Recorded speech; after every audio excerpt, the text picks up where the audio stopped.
New York నగరాన్ని వరదలు అతలాకుతలం చేశాయి. తుఫాన్ ప్రభావంతో ఒక్క గంటలోనే కురిసిన రికార్డు స్థాయి వర్షానికి రోడ్లన్నీ నదులను తలపించాయి. గంటకు 60 మైళ్ల వేగంతో బలమైన గాలులు వీయడంతో హోర్డింగ్లు ఎగిసిపడ్డాయి. క్వీన్స్, బ్రూక్లిన్ ప్రాంతాల్లో కేవలం ఒక్క గంటలోనే దాదాపు 5 సెంటీమీటర్ల వర్షం కురిసిందని న్యూయార్క్ స్టేట్ మిన్నెసోటా వెల్లడించింది.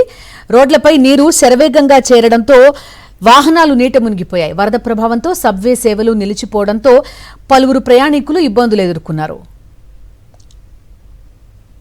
ఈ వరదల తీవ్రత చూపించే ఒక వీడియో సోషల్ మీడియాలో ప్రస్తుతం వైరల్ అవుతోంది. 15 సెకండ్ల నిడివి గల ఆ వీడియోలో పింక్ కలర్ డ్రెస్ ధరించిన ఒక మహిళ బస్ దిగుతుండగా వరద ప్రవాహంలో కొట్టుకుపోవడం కనిపించింది. భారీ వరద కారణంగా బస్సుని రోడ్డు పక్కకు ఆపలేక డ్రైవర్ రోడ్డు మధ్యలోనే ఆపాడు. దీంతో ప్రయాణికులు నేరుగా వరద నీటిలోకి దిగాల్సిన పరిస్థితి. ఆ సమయంలో ఆ మహిళ ఫుట్పాత్ చేరేందుకు ప్రయత్నించగా వరద ప్రవాహం బలంగా ఉండడంతో అదుపు తప్పి రోడ్డు పక్కన అంచుకు ఢీకొట్టి నీటిలో కొట్టుకుపోయింది.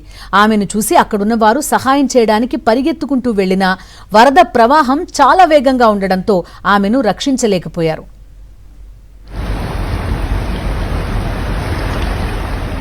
భారీ వర్షాల కారణంగా నగర మురుగునీటి వ్యవస్థ పనిచేయకుండా పోయిందని న్యూయార్క్ నగర మేయర్ జోహ్రాన్ మమ్దానీ తెలిపారు. సాధారణంగా గంటకు 2 అంగుళాల వర్షాన్ని తట్టుకునేలా వ్యవస్థను రూపొందించారని, అయితే ఈసారి అంతకంటే ఎక్కువ వర్షం కురిసిందన్నారు. వరదలతో ఇబ్బందులు ఎదుర్కొన్న ప్రజలు అధికారిక వెబ్సైట్లో ఫిర్యాదు చేయాలని, అత్యవసర సహాయం కోసం 311కు కాల్ చేయాలని అధికారులు సూచించారు.